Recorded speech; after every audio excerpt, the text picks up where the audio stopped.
Hi guys, here with another edition of Netflix or Not-Flix. And for those who don't know what that is, it's basically I will watch a film that Netflix has recommended to me, and I will let you know if it's any good or not. So maybe save you the bother of watching a really bad film or recommending a really good film that you may miss because you just kind of ignore all these recommendations that Netflix just keep pouring into your inbox. So I'm kind of doing all the hard work so you don't have to, and you're welcome because I've seen some really bad films so far. Um, so yeah, today I'm going to talk about a film called Crucifixion, The Crucifixion. Um, yeah, it's the basic story is based on true story. I'm always kind of wary about those kind of films where they say based on true story or based on factual events, because 9 times out of 10, they're just kind of like using that as a hook to kind of get you in. But ultimately, the real life story of what the film is about is they don't match up very well. And I think that's maybe the case with this film. I'm always kind of dubious about that kind of advertising. You know, let's get into it. So the film, it's about a exorcism that goes wrong, demonically possessed nun who dies, and the priest and the nuns that were involved get arrested for murder. And a reporter in New York gets sent over to investigate the story.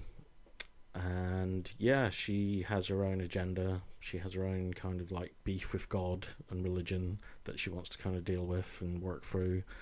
And it's just her kind of going around trying to get the real story, even though we kind of know what the real story is because they show us that in the beginning of the film that she was actually possessed and that the exorcism was stopped and that's why she died. So we, the audience, are just kind of thinking, well, we know what happened. I don't really want to see this girl walking around rural Romania for an hour and a half asking questions about what happened when I know what happened. It just, yeah, didn't really appeal to me, to be honest, but I watched it. My verdict is, I think you probably guess, it's a Not-Flix from me, so a downer. Uh, and it's not because I'm quite partial to the odd, exorcism, demonic possession movie. I've watched a few in my time. Obviously, The Exorcist is like the ultimate. That's the benchmark that everyone has to hit, and it's really hard because that's like it was a classic horror movie, classic, tale of good versus evil. The ultimate tale of good versus evil. So yeah, it's a genre that I'm familiar with, and it's a genre that I do, I'm quite partial to because I was raised quite strictly as a Roman Catholic, so I'm not practicing. I never really was. I kind of, I don't believe in anything really. I'm an atheist, but I'm always fascinated by these kind of films where it shows you, the ins and outs of the church and what they get up to, and it makes me wonder: are they really doing this kind of stuff? Are they really doing exorcisms like every month and stuff like that? This film doesn't really do a lot for the genre, if I'm honest. It's very kind of it's nothing you haven't seen before. It's quite boring, really, if I'm honest. I'm trying to think of something good I can say about the film. I mean, it's like I said, it's set in rural Romania, so there's some quite nice scenery, some nice tracking shots and stuff of the scene, like the background, and that it looks quite nice there. Apart from the fact that there's lots of demons running around for some reason. Um, so the acting's okay, I guess. Like the lead female reporter, she's not really that good. She's quite boring. Um, I didn't believe in her character. She's a bit one dimensional.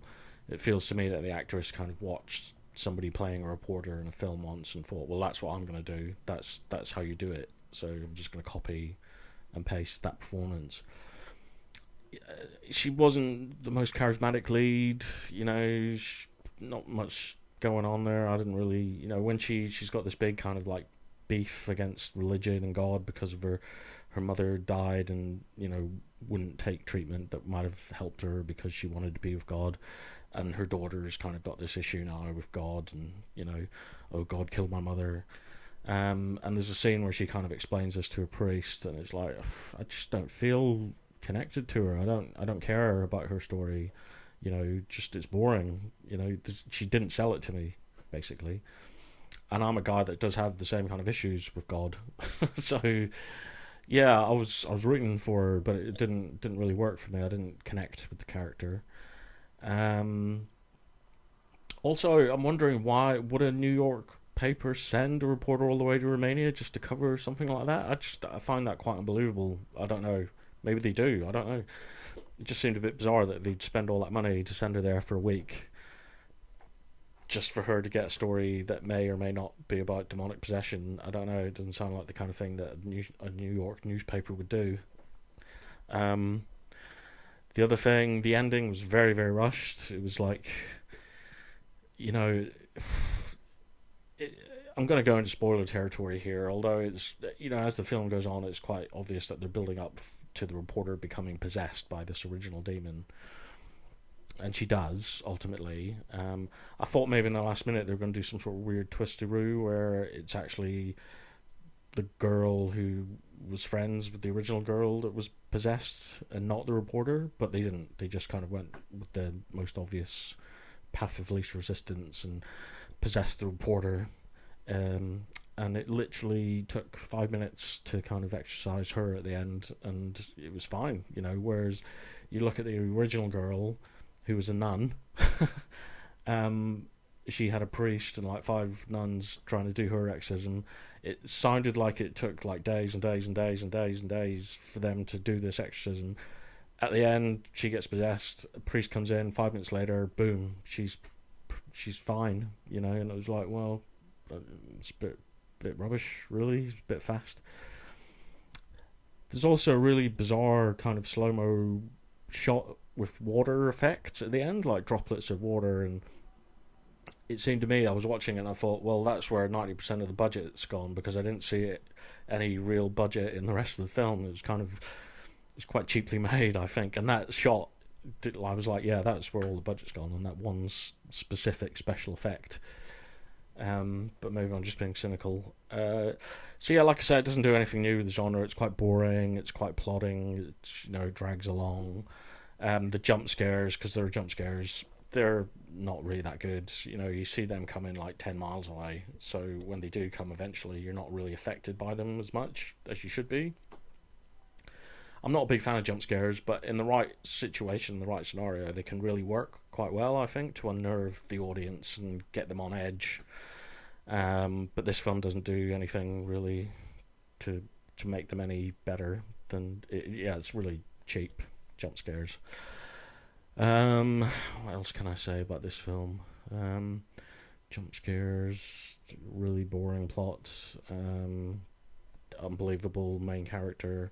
I don't know if it was her acting or if that was the way the role was written, but I mean, the only thing I've ever seen her in is the Kingsman films, and she's got a very limited role in those, so I don't know. Maybe she's really good. So yeah, it's a big Not-Flix from me on this one. If you are interested in this genre, the demonic possession / exorcism / good versus evil films, I could recommend a lot better ones. There's a relatively new one that's just come out called The Possession of Hannah Grace.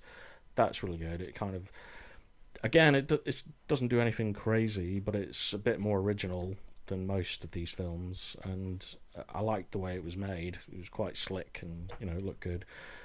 There was a bit of creepiness in there as well, which I liked.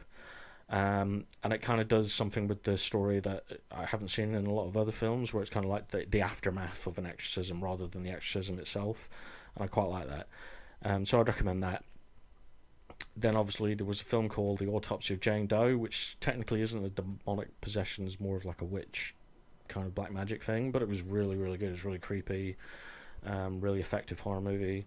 And then there's 2 kind of low budget found footage films, which I would recommend, called The Taking of Deborah Logan, which is told through the lens of a documentary crew, like doing a documentary about Alzheimer's, and it turns out that Alzheimer's and demonic possession are the symptoms are quite similar apparently, but they make it really effective. It's quite creepy.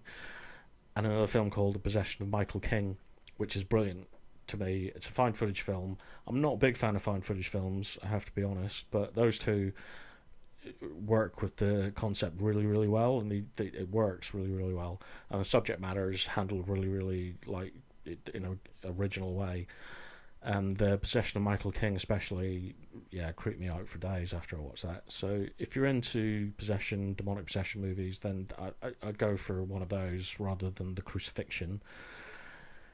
But yeah, I'll leave it there for now. But yeah, it's a Not-Flix from me, I'm afraid. I'll catch you next time.